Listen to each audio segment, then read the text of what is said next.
Dingeneke oleh mboten? Oleh. Nggih, setunggale. Oleh. Matur nuwun. Ora tak isui seminggu iki, Pak.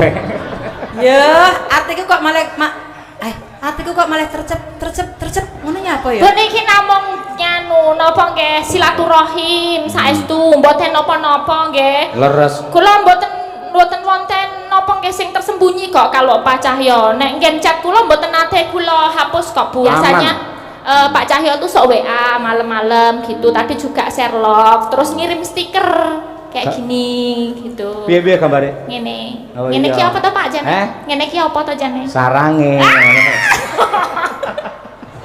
Tak omong itu. Napa, Bu? Masamu kowe cedak bojoku ngene iki atiku ora senut-senut. Lah timbangane mong kowe padha kemerangga. Ngaturke salam hormat lan uga terima kasih kagem para panitia lan ugi para warga masyarakat Polorejo ingkang kepareng rawuh ana ing kene. Yo. Assalamualaikum warahmatullahi wabarakatuh. Alhamdulillah wa syukurillah Pak Dalang. Dalu niki ingkang jawab salam kula kompak ning kepara ingkang paling banter dhewe jawab salam kula inggih menika pacar kula ingkang paling ganteng dhewe inggih menika Mas Ndorem niki lho. Ndurim ora. Oh, Mas Ndurin. Mas Ndurin. Alhamdulillah Pak Dalang. Bapak Ibu ingkang dalu niki rawuh mresani wayang lan mahargya acara inggih menika bersih dusun, bersih desa. Bersih desa wonten Polorejo mriki. Kula minangka wakilipun kanca-kanca Krumadangkara, wakilipun para ibu pesinden ngaturaken panuwun ingkang tanpa upami nggih Bapak Ibu. Matur nuwun awet dalu niki panjenengan sedaya tasik mercaya kula lan kanca-kanca nglipur panjenengan sedaya. Pramila kula nderek ndedonga mugi-mugi sedaya keluarga besar wonten Polorejo mriki tansah dipun paringi murah sandang pangan. Amin. Kathah rezekinipun. Ingkang dados petani mugi-mugi anggenipun tetanem tembene sageta panene kathah melimpah. Ingkang dados guru pegawai negeri mugi-mugi mengke pangkatipun bayaripun nambah tansaya kathah. Amin. Ingkang dados bakul-bakul teng wingking mriku mugi-mugi batinipun tambah kathah. Ingkang dados tukang tambal ban mugi-mugi kathah ban mledos. Waduh. Ya muga-muga sing mledos iki dudu bane wong Polorejo ngono ae. Nggih. Nggih, pripun Bu Kesi mirsani kehebatan para warga masyarakat Polorejo dalu menika Bu Kesi? Alhamdulillah Pak Dalang, kula jan seneng banget. Kula niki teng Ponorogo niki pun mboten kados wong liya, ning pun kados keluarga. Nggih. Teng mriki niku, mergane napa? Kula niku meh ben sasi niku mesti nyambut damel tanggapan teng Ponorogo mriki. Kan pun ket tahun-tahun pinten tahun kepungkur. Saderenge kalih kula nggih malah. Saderenge kenal jenengan, saderenge gandeng kalih jenengan. Kula pun teng mriki niku pun terkenal. Sadurunge karo sampean iki terkenal aku. Iya iya, kabeh ngerti. Lah sampean terkenal aku iki tercemar ngerti. Boten konten saestu. Kula riyen niku nalika tasih SMKI, SMA kula nate asring sanget tumut dalang simbah kula nggih menika Mbah Yatno Gondo Darsono. Oh nggih, Mbah Yatno Sumaroto nggih. Sumaroto. Salam bekti kula Mbah. Nggih. Heeh. Dadi aku ora asing. Upama aku to Pak, biasanya aku ning Ponorogo. Kuwi iki saking aku karo wong Ponorogo iki pas seduluran iki kaya tenan akrab ibu-ibu. Wah, aku anggar bar mulih tanggapan. Sesuk iki mobilku mesti gak sedeng. Eneng sing gawani sate, eneng sing gawani sambel pecel, enek sing gawani peyek. Sing tak takoni. Kok sing tak takoni? Nyapa? Sampeyan iki ngelem apa njaluk? Kok malah apa-apa disebutne ora. Lho, tenan kuwi. Lho, kuwi tandha napa nggih? tondo seneng kula kalih warga masyarakat Ponorogo niku jan sumet dulur saestu. Ora eman lek mung karo panganan wae. Pramila dalu niki sebagai ganti tondo tresna panjenengan kula tak nembang. Nggih.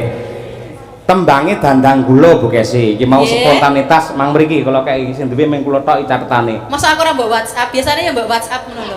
Iki aku pas kuotaku pas entek iki dadi ra iso WhatsApp iki. Ya Allah. Lah engko lek sampean tak delok WhatsAppmu enek WhatsAppan aneh-aneh karo wong wedok ngono engko aku atiku lara lho. Ora mungkin wis tak hapus kabeh. Ayo.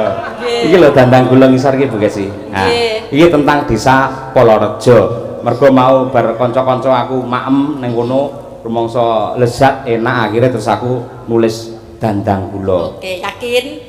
HP-mu tak buka ora apa-apa? Aja dibuka kuwi ae tok, ora usah buka liyane ora. Ya mergo aku ya ngerti aku selama dadi bojone sampean ya ora tau lho buka HP. Mergo aku mbiyen wis tau pengalaman buka HP-mu ping pisan ping pindho mesti atiku lara celekat-celekit. Mesti ana SMS sing ora genah-genah ngono. Sapa ngono biasane iki cah-cah lanang-lanang kuwi tak jenenge wedok ngono tok men asine. Ayo. Nggih. Pelok. Nano.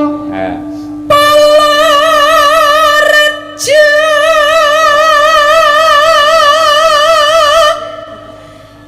Desa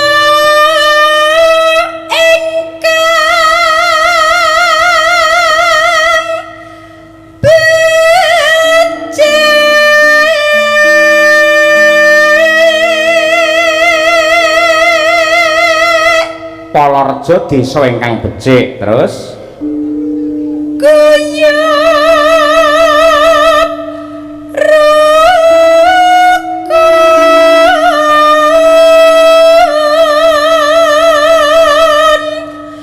kompak lan manunggal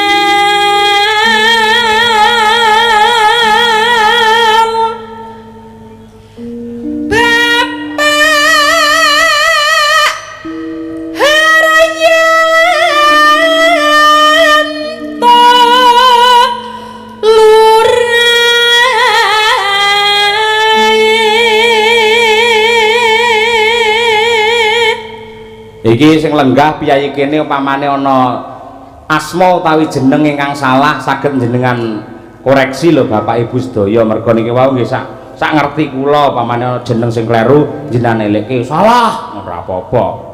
Kowe disalahke ora masalah wong wis lunas sore mau ngene ayo. Lunas terdasare menu sore sate. Jujur wae aku mau imbuh 3 piring. Lah iya, mula nang kene sampeyan iki kondang sinden badoger iku ora. Wong wedok iso 3 piring lho ayo. Ya ora apa-apa to, Pak. Wong awake dhewe iki golek sandang pangan nyambut gawe niki sing digoleki ya sandang badok lho, Pak. Iya. Ayo. Bijak adil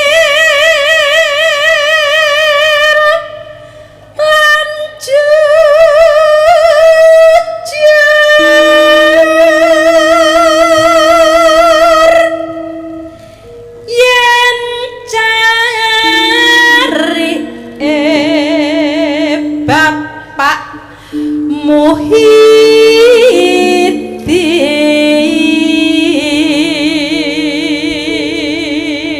Pak cari asmane Pak Muhyiddin leres nggih, Pak? Leres. Yen salah jenengan dawuh lho, ayo. Mudin Pak Fakur Rahman. Mudin iki kudu disebut, mergo gaweane Mudin iki abot ning bengkoke ning padulan. Nah iki sarunge Mudin kudu dipikir. No. Nano Sing masak bukasun.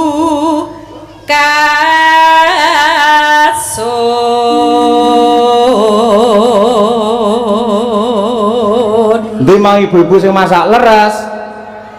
Leres ya Bu, si masak bukasun. Ngono ki ibu-ibu nang mburi Halo, nek. halo, makasih. Ngono ki masa ana sing ora trima bukasun gur ngarani sing bumbone aku. Iya. Ya Bu. Pak Priyanto kami tuwa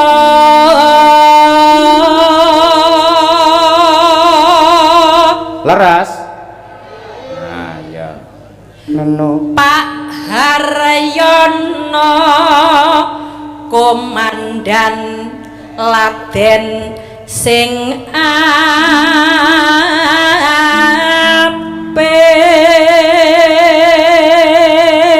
Bener Bu. Nah, bener mergo lek komandan Laden ora disebutne nganti mutung mbok ibu-ibu masak enak kaya apa ora dimanggakne ya ora kepangan. Iya. Ya, betul. Terus terakhir Armuba terus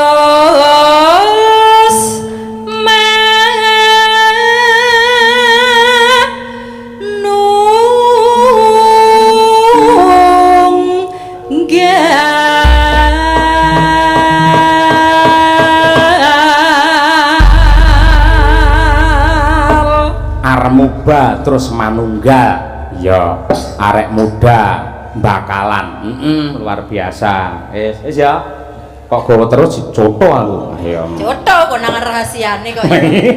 Ora nek rahasia Bu Kesi aneh-aneh ora dhewe iki wis kepala 4 ayo anake wis 4 golek apa to Bu Kesi terus sampean lek ya apal to karo watakku apal kapan aku njarake wong wedok liya yen nek sampean ra tau lah dalah nggih. Ya Bu Kesi, mang bacotne napa ngoten Bu Kesi sing apik jenengan sing luwih ngerti. Ayo. Kula nembang mawar kuning. Oke. Mawar adalah bunga, kuning adalah emas. Semoga semua warga masyarakat Polorejo menjadi tempat yang mengandung emas berlimpah karena kekayaan alamnya. Itu gale mau. Mari kita saksikan Pak gelar wayang kulit Ki Cahyo tadi dengan lakon nopo Madelang. Iya. Loh, sapa ngerti kene iki mengandung bumine akeh mase lho.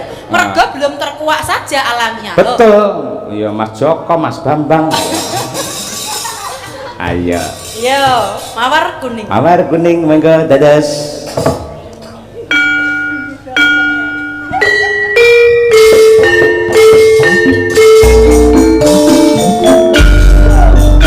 Monggo Bu Camat Mbak Batam Bu Siti Hanifah Sugeng Rawuh Sugeng Laras Bu enggak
matur sembah nuwun.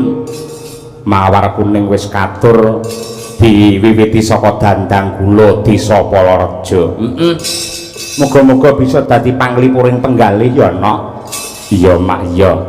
Malah sore mau awake dhewe nalika arep munggah uga dipanggi karo panitia wayangan ing Semanding Jendangan Ponorogo. Tanggal pira mau didhawuhi supaya ngumumake supaya kanca-kanca bakul lan uga pandemen wayang kuwi pirsa lamun ta tanggal 22 Mei mapan ana ing lapangan Semanding Jendangan Ponorogo dalam rangka bersih desa. Matur sembah nuwun monggo pecinta wayang kulit berbondong-bondong wonten ing Semanding. Iya sembah nuwun. Wis mumpung wis teka ya di apa kowe jenenge diaturi jumeneng Mbak Elisa. Heeh. Kaya apa iki sing dinteni karo Piyayi Palareja iki Mbak Elisa iki kerep banget tanggapan ning Laladan Ponorogo. Iya. Nah, salaman sik. Kat bodo rung salaman lho. Ayo kene salaman. Ayo. Pripun nggih Pak Yoyo? Dosamu akeh lho karo aku. Ayo. Dosa kula napa? Dosa kula napa? Membikin sakit hatinya Bu Kesi lak dosa. Ayo. Kok kula ndamel sakit hati Bu Kesi? Wis to, ora perkara duwe dosa ta ora, gandeng iki lak sik sawal to. Nggih. Walaupun akhir sawal njaluk ngapura kan apik. Ayo. Jane kula niku ajeng salaman ning beberapa kali ten Ponorogo niku kula paling deg-degan, paling berdebar-debar niku ndalu niki Pak ten Palareja. Amargi setunggal kepanggih panjenengan. Terus? Anda nggak lihat pipi saya merona. Oh iya. Aku ki gugup gitu loh. Wes suwi banget nggak ketemu. Sekali ketemu kok ya ning nggon panggonan Palareja kek piyayine kathah sanget, kathah masyarakat ingkang makempal matumpuk-tumpuk tumpelek blek. Iya. Tumblek-blek kaya telek. Kathah sanget niki kula terharu. Tadi ki tanganku anyep. Saestu aku mau salaman tapi aku nggak enak gitu. Niki boleh nggih? Muhrim mboten nek ngaten niku. Boleh Bu Kesi. Saya minta izin dulu. Oleh Cahayu. Saestu. Khusus Elisa Orcaros oleh saliman karo Pak Cahyo. Nggih. Yo. Sik. Bu Kesi menawi badhe pipis mboten napa-napa monggo lho. Pak kula salim nyuwun pangapunten wonten lepat kula selama niki kalih panjenengan gandeng niki Riyadi wong tua akeh lupute wong enom ngaten kowe iki sak uyuhku iso wong tua lho umurmu lho pira oh mboten wong tua akeh ngeyele wong enom akeh lupute iya padha-padha Elisa padha-padha sepira gedene taanku ya to taanku maksudnya dosaku karo luputku karo kowe aku tetep njaluk ngapura wong tua akeh lupute sing enom sing gedhe pangatur pangaburane dingeneke oleh mboten oleh nggih setunggale oleh matur nuwun ora tak isui seminggu iki Pak Ya, atiku kok malah atiku kok malah tercep ngono apa ya? Bu niki namung nyanu napa nggih silaturahim saestu mboten napa-napa nggih. Leres. Kula mboten wonten napa nggih sing tersembunyi kok kalau Pak Cahyo. Nek ngen chat kula mboten nate kula hapus kok Bu. Nanti bisa di-track maksudnya dicek lagi gitu loh. Biasanya Pak Cahyo tuh sok WA malam-malam gitu. Tadi juga share love terus ngirim stiker kayak gini gitu. Piye gambare? Ngene. Oh, Ngene iya. ki apa to Pak Jane? Ngene ki apa to Jane? Sarange. Iya. Sarange niku napa jenengan ngertos sarange napa? Enggak. Cah-cah iki lho melu cah jin nom-nom lho. Oh, sarange tegese tresno. Tresno. Panjenengan napa tresno kalih kula? Ya tresno no, kabeh sindeng tak abe tak tresnani. Tresno secara guru murid. Sapa? Cara apa? Tresno niku macam-macam lho. Kalih Bu Kesi tresnone beda tingkatane tresnone panjenengan sama Umi. Sama Bu Kesi beda tresnane panjenengan kalih kula. Betul. Nek karo kula tingkate cara level 1 sampai 10 level pinten? Anu, ora mesti sak. Lah nek Bu Kesi ngene iki levele mek 3, lek renek niku 10 iki. Ayo. Piye jenengan mirsani masyarakat Palareja piye? Aduh aku apa ya? Aku sedihnya tuh mergo bonggo seneng tapi ra iso tak gambarke dengan koto-koto. Napa? Ya, kata-kata itu nggak bisa tergambarkan. Mergane nggih ngaten niku yang namanya wayang itu faktornya banyak sak panggung wayang. Yang paling terutama adalah dalangnya.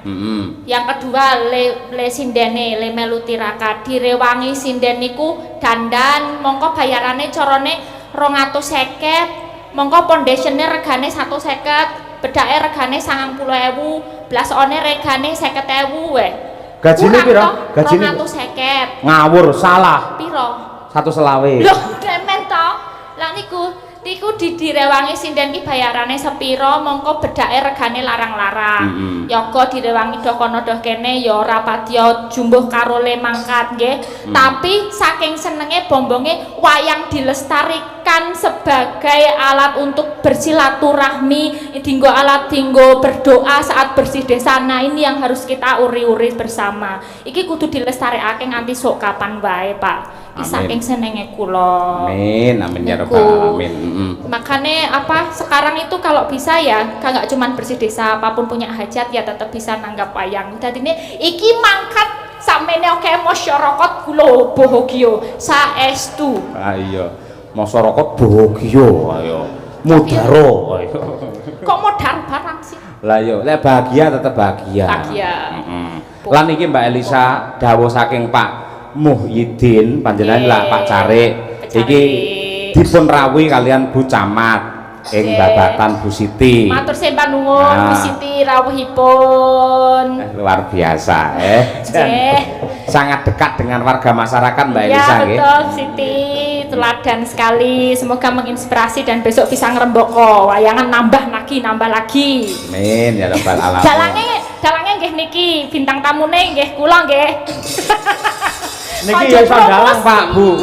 Dadi lek pancen Piyai Ponorogo wani bersih desa, dalange loro jejer kula kalih Elisa. Wah. Top wis to. Top. Arep top niku. Tenane. Kari sapa sing wani? Ayo. Mirah mawon mengke gampang nggih dilihat kalih Bu Kesi. Nggih. Ada pamundutan banyak sekali. Iki Mbak andum gawe iki. Andum gawe. Kok layange akeh banget sing tresnani kali awake dhewe. Nggih, ada yang request juga dari seminggu sebelumnya sudah ada pamflet berita bahwa akan ada Pak Cahyo di Polorejo. Ada request dari Klaten namanya Pak Mario tadi minta ali-ali nggih dari EFC. Kemudian menika ada saking Bapak Samikun.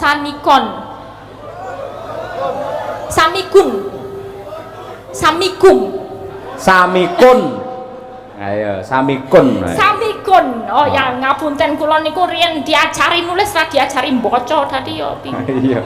RT 2 RW 9 bakalan nyuwun gending setunggal pepeling kalih alamate anak soleh. Gending menika dipun tunjukaken dumateng Sedoyo RT kalih RW 9 duku bakalan by sinden UMY. Apa kuwi? Lambo UMY sapa? UMY Umi Universitas. Oh, UMY itu Umi. Ya berarti yang nyanyi Umi. Iki saya tak selani. Ya, sila. Request gending saking Bapak Rudi Sayur sekalian dari Tampo. Minta gending Nyidam Sari, wau sampun. Sampun. Jenengan.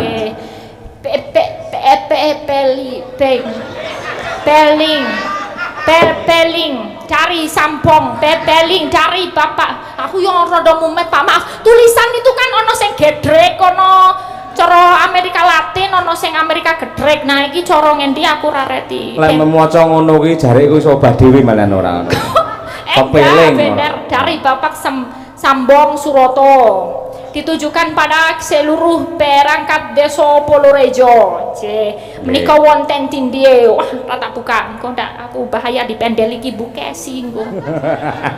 Dipentelengi ayo. Pentelengi. Request gending saking Mas Jainul Sayur sekalian. Minta gending lungiting asmara. Doanya supaya sehat selalu dan adem ayem. Amin. Bayi Elisa. Wes nganggo bayi-bayi bareng ya sekarang modele. Wes apal kabeh masyarakat itu sopo sindene sopo ngono iso nunjuk ya. Request lagu sindene Elisa lera ditunjuk ta dari Mbak Mintul sekeli pamer bojo cendol dawet. Cendol dawet. Gumucing loh Ibu. Dari Mbak Tina, Gubuk Asmoro. Oke, siap laksanakan. Dari Bapak Kijo sekeluarga minta lagu Gelang Kalung Alamati Anak Soleh. Salam saya kepada semua penggemar wayang kulit. Siap. Nah ini lah, diketik gini aku paham langsung bocornya gampang. Assalamualaikum warahmatullahi wabarakatuh. Waalaikumsalam. Padahal kula nyuwun gendingnya podang kuning nyuwun dibawani. Sing nyekar Mbak Elisa dipun jumenengaken, pun Jumenengaken ayo. Saking gula bos kayu glondongan. Alamatnya Lembah Jajar RT 5. Cukup sekian. Oke. Saking bapak kami tua bakalan nyuwun gending selendang sutra kuning podang kuning sampai intai. Wah iki Sampai intai. oh sampai sudah sampai. Gending menika kagem sedaya warga masyarakat bakalan mugi-mugi kanthi acara bersih desa menika tansah pinaringan wilujeng rahayu guyub rukun sedayanipun. Amin. Niki mayoritas yang ngersake podang kuning Mbak Elisa. Podang kuning nggih. Niki tasih wonten kalih dibaca sekalian apa mangke? Sisan-sisan ndak Sekalian nggih, nanti Keri, tinggal Bu. nyanyi. Assalamualaikum nggih, sugeng dalu mbok cange. Nyo cange ora Elisa kok. Cange iki. Ndi? Cange, mbok cange. Nggih. Assalamualaikum warahmatullahi wabarakatuh. Mbok Cange dan juga Mbak Elisa, enek Elisane lho nyong iki kok. Oh. Aja bingungke diwaca sik ben cetha to, ora. Assalamualaikum warahmatullahi mbok cange dan Mbak Elisa. Oh, berarti wong loro, Pak. Berdua ini. Oh, iso wong loro kok dadi telu piye malian. Ayo, kok telu wong kalih sugeng dalu. Sugeng dalu. Makarya. Sugeng Ndi? makarya. Sugeng makarya. Mugia. Tansah beto. Bu Kesi. Tansah beto. Bu Kesi cemberut, Pak. Piye to? Kowe engko wong loro suwe-suwe tak rabekke lho. Pengen to, sajae pengen. Boten iki tulisannya gitu, Bu. Jadi lho, Mare. sesuai Iki lho request. kagem Pak Cahyo dan Mbak Elisa ngene lho. Nah, Mare Mbak tulisannya. Cange dan Mbak Elisa. Sing ndi Mbak Elisa? Iki diwaca Oh, iki berdua ya. sing iki lho. Iki lah iki niki kula Kemini. Kemini. Nyuwun Nyuwun lelagon. lelagon. Layang kangen. Nah. Nggih. Katur apa iki? Marwiyah. Marwiyah Wih, sayang. Marwiyah sayang. Kayak iya. romantis ya, Kak. Terus apa iki senang-senang matur nuwun. Nggih. Iki saka anu iki dealer mobil iki.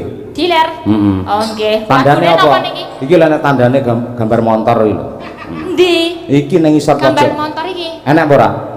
Ora eneng. Wis menggok berarti Oh. motor. Oh. Pak Dalang nyuwun sewu Mbak Elisa. Nggih. Apa? Masa liyane penonton entuk request lagu, aku ya pengen lho request lagu. Request napa, Bu? Aku pengen ya Pak Cahyo karo awakmu ki duet ngono lho, Sa. Aneh-aneh. Tenan, lho. Duet iki lek sing dipangan ning anu ilat biru duet. Ayo. Kuwi apa ku dawet. Walah. Duet. Wah, wis. Bahaya iki. Oh. Duet. Tak omong itu. Napa, Bu? Masamu kowe cedak bojoku ngene Nggih. kanthi ku ra senut-senut. Lah timbangane mong kowe padha kemronggo, tak Nggih. duetke wae wong loro. Ki padha Ah. karo ngetes atiku yen aku bukesi dan lahir batin lek Nggih. awakmu ki sayang lho, Sa. Mula awakmu karo Pak Cahyo tak kon duet wong loro, ngono lho. Kula Lah aku kok lek nganti duet engko ana sing nyunggi kompor. niku pripun, Bu? Aku nyunggi kompor. Oh. Sorry lah ya. Kene Pak Bayan pundi? Wah aku gandeng karo Pak Bayan ora masalah lho. Bayan kene ki yo ganteng Mas. Pripun napa? Kula kalih Pak Cahyo jenengan kalih Pak Bayan mboten Duet. napa? Ayo awakmu duet. Ayo. Tenan iki mboten napa-napa. Ayu tresnamu kinarya tombo. Ayo Sa. Lagune niku. Siapa? Tenan iki janji jenengan mboten marah lho. Disekseni lho jenengan bukesi mboten marah lho. Janji. Saestu lho. Bu Kesi, tak sawang kok kene nu sewu sirahe jenengan ngen gelungan kok kemendeng kena keluwe. Sampeyan ben ora terlalu capek tak golekne kanca. Kalih sinten? Nah, Nang Winong, ya Nang. Mbak Winong. Winong Tria. Awangse meten saking Tulungagung. Winong sesuk pulang kampung kuwi. Oke. Nggih. Besok pulang. Iki sisang nganu to nunut to ceritane. Iya, golek irit kuwi. Ben ngiret ta. Nggih. Ya. Ya, Mbak Wino. Niki ngangge bawa napa langsung? Komplit sak bawane. Komplit sih. Ayo. Halo Mbak Wino ceria yang selalu ceria. Selamat dan malam. manis. Ya ampun. Ya Allah, Masya Allah, Masya Allah, tabarakallah. cantiknya Indonesia. Karo aku mau terang ngono. Ya beda lah, ya cewek ro cewek ya beda ya, Iya. nom karo nom ya beda. Betul. Mbak Minong ada permintaan podang kuning. Iya. Iya, dari bawah ya. Iya. Mungkin ada salam khusus untuk yang tercinta atau siapa yang lagi nonton di rumah? Siapa ya? Untuk semuanya saja. Asik. Untuk semuanya yang menonton, semoga menikmati pagelaran ini dengan hikmat, dengan hati yang bahagia. Bahagia. Jongane wong ayu biasanya ya nyenengke, ya. Mangga. Nadian wujud temong paksi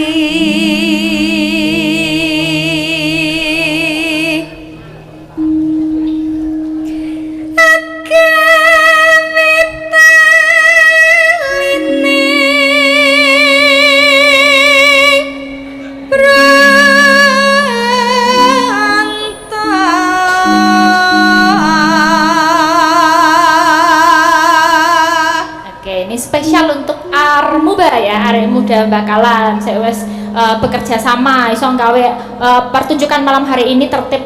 Wah, luar biasa Armuba. Nggih, ugi pelaturaken dumateng Ketua Pepadi Ponorogo, Pak Nggih. Sindu. Pak Sindu, nggih hormat kula Pak Sindu. Halos manis nang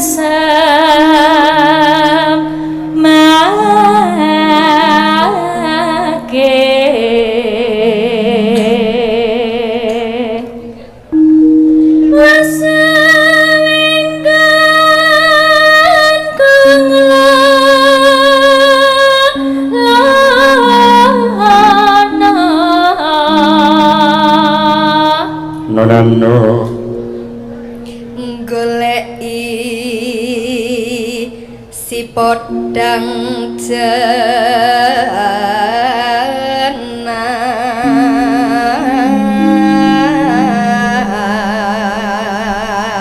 jenar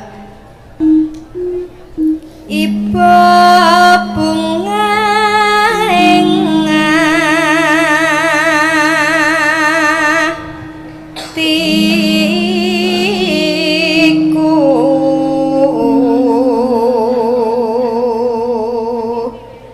nyanding bisa dadi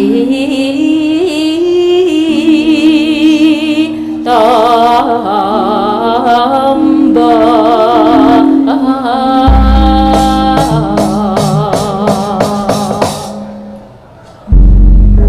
Oke, podang kuning duet Mbak Elisa bersama Mbak Winong. Oke, dados. Yuk.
bunga dan lakon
ning balik kota Madiun walian. Enak. Nggih, sugeng enjang Mas Bagong, Mas Petro, Mas Gareng. Nggih, Mbak Elisa sugeng enjang, sugeng enjang. Jan, kula mewakili para pepunden panitia ngaturke panuwun nadyanto jadwal padhet ning panjenengan tasih kersa nglunggaraken wekdal rawuh wonten ing Polorejo mriki. Wah, niki sing kula antu-antu nggih niki saged kolaborasi sareng-sareng kalian Pak Cahyo, kalih Madangkara, kalian Ibu Kesi menika pun kapang sudah rindu sekali akhirnya bisa dipertemukan kembali oleh panitia Polorejo nggih leres matur sembah nuwun nggih kula percaya jenengan asring sanget kula memantau teng streaming tindak teng Ponorogo nyinden teng Ponorogo ngoten niku sering tegesipun pancen jenengan dipun tresnani kalih Piyai Ponorogo. Wah matur sembah nuwun jane aku golek kos wae ning kene ketok dan gak usah mondar-mandir gitu loh Pak, aku golek wong kene apa kepiye gitu loh lah pas dadak nyewa rabi ya untuk Ponorogo iki lho nduren wis siap nduren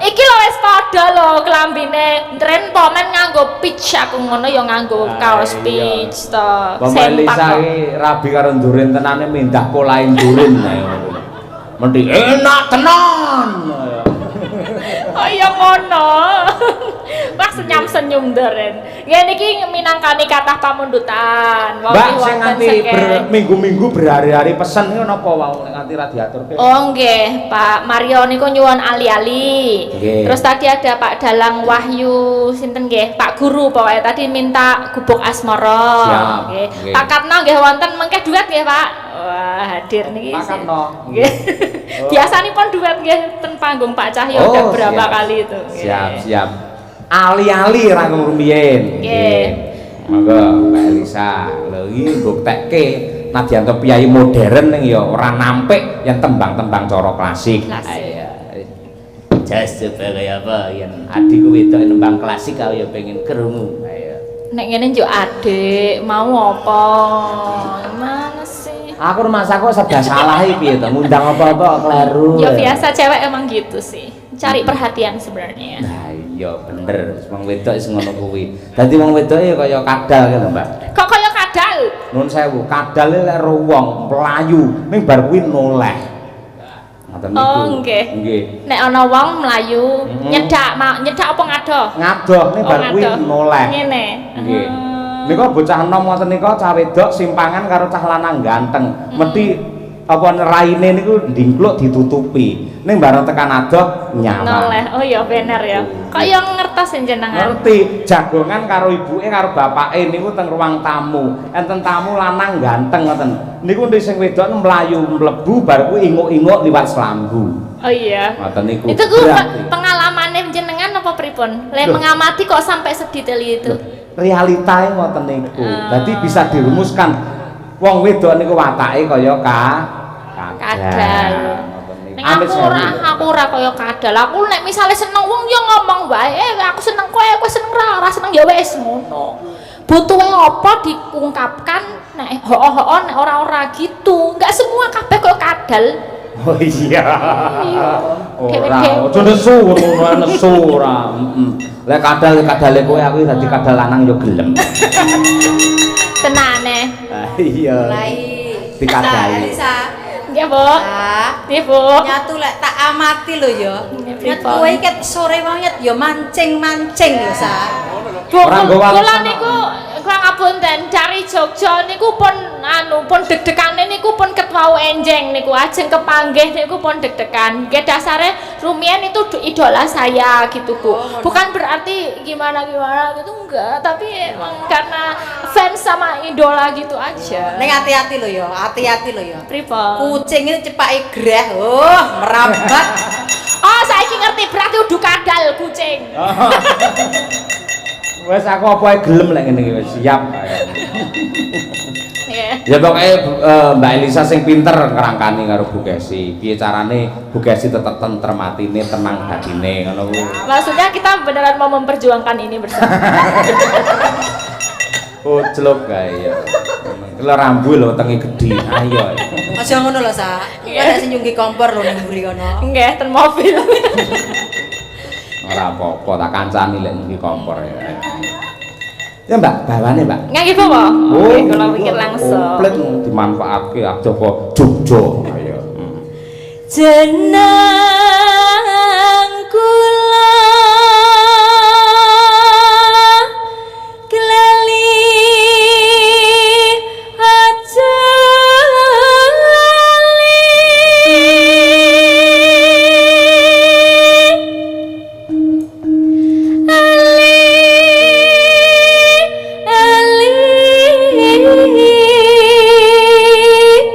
niki sule kula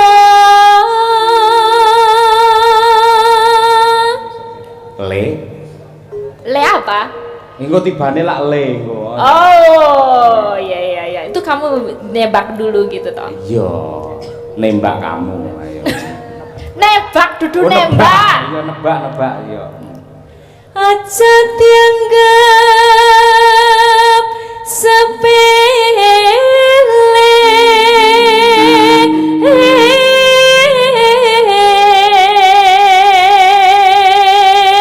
Niki lak karyane Mbah Gesang to Mbak Elisa. Oh, karyanya Mbah Gesang itu. Nggih. Semua komplit dari bawahnya atau cuman langgam ali-alinya?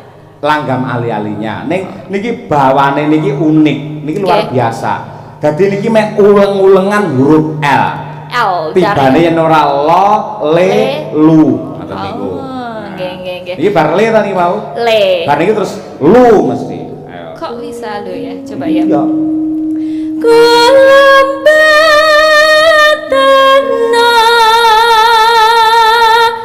melu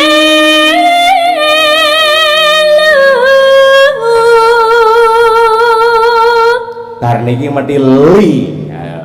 among ati tansah gon deli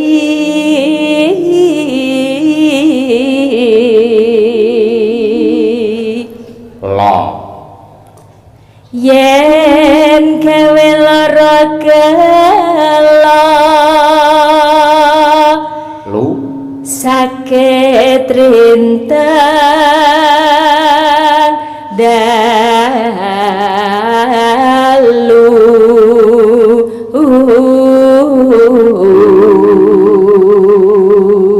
Yen aksara Jawa kae iso muni lu iki sebabe dikapake wenehi sandangan disuku niku dadine lu.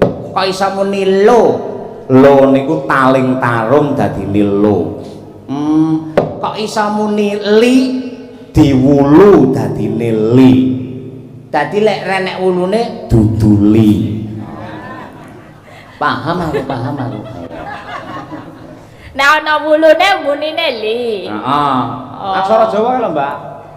Iya, itu yang li sing ana bunderane cili itu toh. Hah? Bunderane cili itu toh. Li to? Iya. Ora mesti iso cilik iso gedhe. Kalau gede namanya pepet. Oh iya pepet, ora pepet. Malah pepet ora. Ayo. Ya itu maksudku. Lek nglegeno tanpa ada Nglegeno. sandangane jenenge lo. Oh. Menika. Lo kuwi yen taling tarung. Taling tarung. Lek diwulu jenenge li. Ngoten niku. Kalau- Yo li, ayo. Ketok-ketokan kewala. Oh, berarti kalau gini nggak pakai baju. Nek gini nggak pakai baju. Ora kok ora pakai baju, ora ngangge sandangan. Lah iya sandangan ini apa? Sandangan itu ini Baju. Baju lah iya. Berarti nek ra ketok-ketokan kewala iku nggak pakai baju toh. Iya bener. Terus akhirnya mau kan diwulu, dadi wulune malah ngrembyah ngono dadi. Aksara Jawa, Aksara Jawa, Bu. Nganti besok kapan bakal bali. Terakhir lo. Yen bali bejo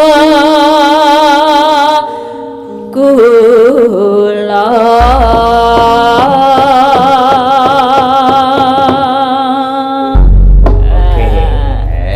berarti kabeh baline ra nganggo sandangan ya Pak. Keri dhewe tetep ra nganggo sandangan, ra nganggo klambi. Niku lak filsafat hidup ngoten niku filsafat hidup niku. Nadyan to bandane pirang-pirang pangkate akeh. Ning leng wis mati niku wis tanpa nganggo sandangan apa-apa, mung diblebet kain mori putih supaya resik tanpa nggawa dosa anggene ngadep ana ngarsane Gusti Kang Maha Kuwasa. Dalang kok pintere kaya ngene ta aku ngefan banget aku.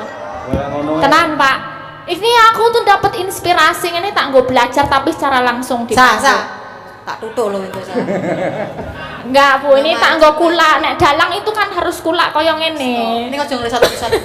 Aja nglesat-nglesat. Ini lho Bu Kesi. Ini ekspresi. Iki masine umpan balik. Iya. Elisa ki pinter, cerdas.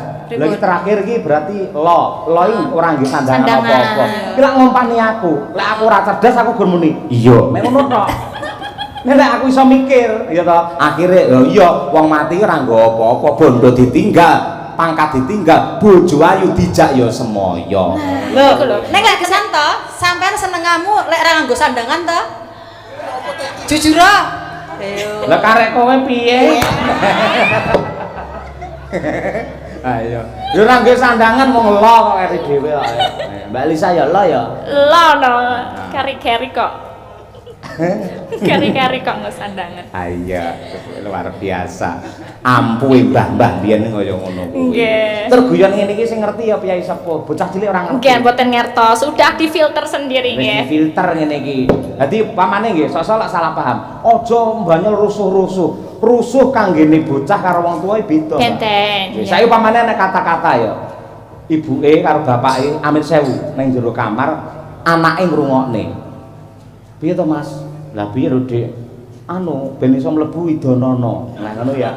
Kata-kata ngono. Ning tangkapane bocah kuwi beda. Ya. Bocah iso terus garap tugas ning sekolahan, matematika apa piye angel, ora iso mlebu-mlebu pikirane akhire pamit ning gurune. Kula pamit Bu badhe teng kamar mandi ngopo? Kula telesi sirah kula kajenge saged mlebet. Beda. Nah, iso bae mikirnya juga oh, ibu lagi jahit. Wong jenenge benang kudu dileboni dina itu dulu baru bisa mlebu. Bener kan? Nah, gitu. Tergantung asosiasi. Oh, cerdas banget dalang idola aku. Aduh. Alah ngomong apa tanggung pisan ning ora. Ah iya. Ya sa, ayo. Ngagema ali-aliku pamrih aja lali marang aku naken kula mboten melu besune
sekali mawon nggih, Pak.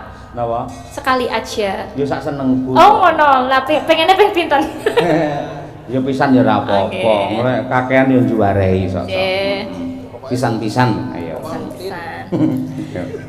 Pilihanku meripat biru